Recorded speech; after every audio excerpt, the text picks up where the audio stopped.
ఒక ప్రముఖ జర్నలిస్ట్ ఆయన పంపిన ఆర్టికల్, ఇది ఆర్టికల్ అనకూడదు, వాస్తవం అండి. చాలా ఒక దారుణమైన ఒక సంఘటన బెంగళూరులో జరిగింది.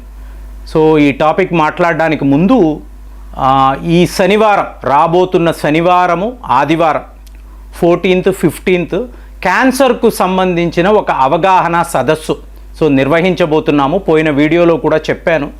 సో ఎవరైనా పార్టిసిపేట్ చేయాలి అనుకుంటే ఈ నంబర్కి కాల్ చేయండి, వివరాలు తెలుసుకోండి.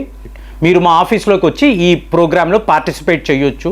కానీ చాలా లిమిటెడ్గా, చాలా తక్కువ మంది వస్తే మేము ఎక్కువ కాన్సన్ట్రేషన్తో వాళ్ళతో మాట్లాడగలము, వాళ్ళ సమస్యలు అర్థం చేసుకోగలము, దానికి తగిన మందులు ఇవ్వగలం. సో ఇది బాగా గుర్తుపెట్టుకోండి.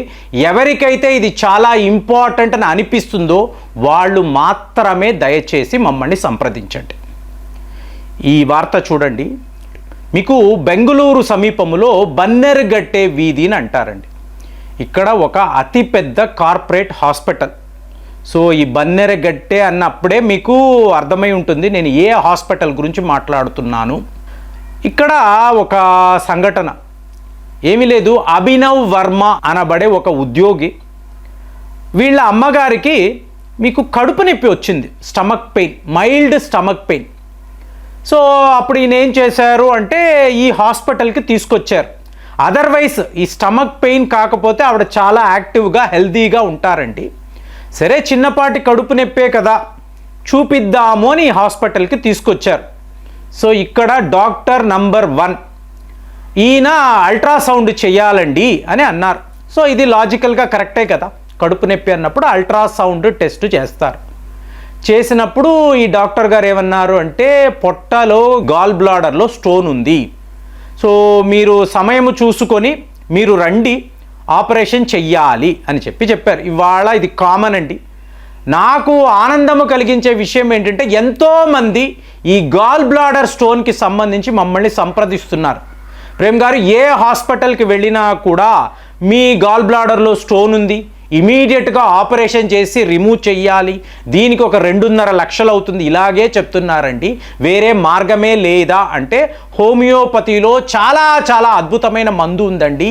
ఎంతోమందికి మేము ఇచ్చి ఉన్నాము, సత్ఫలితాలు అనేవి మేము సాధించగలిగామని చెప్పి ఈ మందు అంటే మీకు ఒక 125 రూపాయలు, మ్యాక్సిమం అంటే 150 రూపాయలు ఉంటుందండి. కానీ ఈ మందు మీ గాల్ బ్లాడర్ స్టోన్ని కరిగించగలదు. 1 నెల రోజులు లేదా 2 నెలలు మీకు గాల్ బ్లాడర్ స్టోన్ అనేది కరిగిపోతుంది. మీరు ఆపరేషన్స్కి వెళ్ళాల్సిన అవసరం లేదు. మీకు 150 రూపాయలు ఎక్కడ, ఈ 2.5 లక్షలు 3 లక్షలు ఇవి ఎక్కడ? సో ఆలోచించండి. సో ఇప్పుడు ఈ మహిళ, ఈవిడికి 50 ఏళ్ళు, ఈవిడికి గాల్ బ్లాడర్లో స్టోన్ ఉంది, ఆపరేషన్ చెయ్యాలి అని అన్నారు. సో మేము ఆలోచించుకు వస్తామని వీళ్ళు ఇంటికి వచ్చేసారు. కానీ కొద్ది రోజుల్లోనే ఈ డాక్టర్ నంబర్ 1 ఈయన ఫోన్ల మీద ఫోన్లు చేసి మీరు చెయ్యకపోతే చాలా ప్రమాదము, ఇది చాలా డేంజరస్ సిచ్యువేషన్, ఇమీడియట్గా హాస్పిటల్కి రండి, మీరు ఈ ఆపరేషన్ చేసుకోవాలి అని చెప్పి ఒత్తిడి తీసుకురాడు. ఇంతలా ఒత్తిడి చేస్తున్నాడే, నిజంగానే ఇది చాలా డేంజరస్ కండిషన్ అనుకొని మళ్ళీ ఈ అభినవ్ వర్మ వాళ్ళ అమ్మగారిని తీసుకొని ఈ హాస్పిటల్కి వెళ్తారు. సో ఇప్పుడు డాక్టర్ నంబర్ 2 ఈయన ఎండోస్కోపీ స్పెషలిస్ట్ కాబట్టి ఈయన ఏమంటారంటే లేదండి గాల్ బ్లాడర్లో ఏదో సమస్య ఉంది కాబట్టి బయాప్సీ చెయ్యాలి అని చెప్పి ఈయన గాల్ బ్లాడర్ అలాగే ప్యాంక్రియాస్లో కూడా సో బయాప్సీ అనేది వీళ్ళు చేశారు. చేసిన తరువాత ఈవిడని ఇమీడియట్గా హాస్పిటల్లో అడ్మిట్ చెయ్యాలి. ఏంటండి ఏ ప్రాబ్లము లేదు కదా, కడుపు నొప్పి అని కదా వచ్చారంటే లేదు చాలా సీరియస్ కండిషన్ ఈవిడది, మీరు ఇమీడియట్గా అడ్మిట్ చెయ్యాలి అని చెప్పడంతో ఎన్నో టెస్టులు, మీకు ఎన్నో రిపోర్ట్స్ ఇవన్నీ చూపించి ఈవిడని ఆఖరికి ఐసీయూలోకి తీసుకువెళ్ళి అడ్మిట్ చేశారు. బాగా ఉన్న వ్యక్తి చిన్న సమస్య అని వెళితే అతన్ని ఐసీయూలో పెట్టి ట్రీట్మెంట్ పేరు మీద మీకు లేని రోగాలను క్రియేట్ చేసే, ఫ్రెండ్స్ ఇదేదో ఒక్క బెంగళూరులో ఇంత పెద్ద కార్పొరేట్ హాస్పిటల్లో జరిగింది అంటే పొరపాటండి. హైదరాబాద్ అనండి, చెన్నై అనండి, విశాఖపట్నం ఎక్కడికైనా వెళ్ళండి, ఇదే స్టాండర్డ్ ఆపరేటింగ్ ప్రొసీజర్ అండి. ఇలాగే వీళ్ళు మాట్లాడతారు. వీళ్ళు ఏమంటారంటే ఇమీడియట్గా ఐసీయూలో పెట్టాలండి, సీరియస్ కండిషన్ అంటారు. బాగా ఉన్నవాళ్ళు ఒక్కసారి ఐసీయూలోకి వెళితే మీకు ఇన్ఫెక్షన్ వస్తుంది, లేనిపోని రోగాలు, జ్వరము అనండి, బీపీ అనండి, మీకు ఎన్నో రకాలుగా ఈ పారామీటర్స్ అంతా కూడా మారిపోవడము కళ్ళ ముందు చూడొచ్చు. మార్నింగ్ ఒక రిపోర్ట్ అంటారు, సాయంత్రం ఇంకొక రిపోర్ట్ అంటారు. అవి ఎలా మారితే వాటికి తగ్గట్టుగా మందులు అంటారు. ఇలాగా అభినవ్ వర్మ, మీరు నమ్మరండి, ఇది రియల్గా జరిగిన వ్యవహారము. ప్రస్తుతం ఇది ఒక కోర్టు కేసు, ఈ హాస్పిటల్ మీద ఈయన కేసు పెట్టారు. సో ఫైనల్గా ఐసీయూ 3 days 4 days మళ్ళీ టెస్ట్లు, మళ్ళీ రిపోర్ట్లు. ఈవిడ లివర్ పాడైపోయింది, కిడ్నీస్ సరిగ్గా పనిచేయడం లేదు, డయాలసిస్ చెయ్యాలి, ఈవిడికి కొత్త రకమైన సమస్యలు రావచ్చు, లక్కీ మీరు ఈవిడికి క్యాన్సర్ రాలేదు, బయాప్సీ రిపోర్ట్ క్లియర్గా ఉంది, కానీ ఈ ప్రాబ్లమ్స్ అంతా ఉన్నాయి. అంటే మీకు క్యాన్సర్ లేదు అన్న వెంటనే అమ్మయ్య అనుకుంటారు కదా, కానీ మీ లివర్ పాడైపోయింది, కిడ్నీస్ పాడైపోయాయి, ఇమీడియట్గా ఈ టెస్టులు చేయాలి, ఈ రిపోర్ట్స్ ఉండి, ఇలాగా మిమ్మల్ని కంగారు పెట్టి ఫ్రెండ్స్, ఒకే విషయం చెప్తున్నానండి, మీకు ఇన్సూరెన్స్ ఉంది.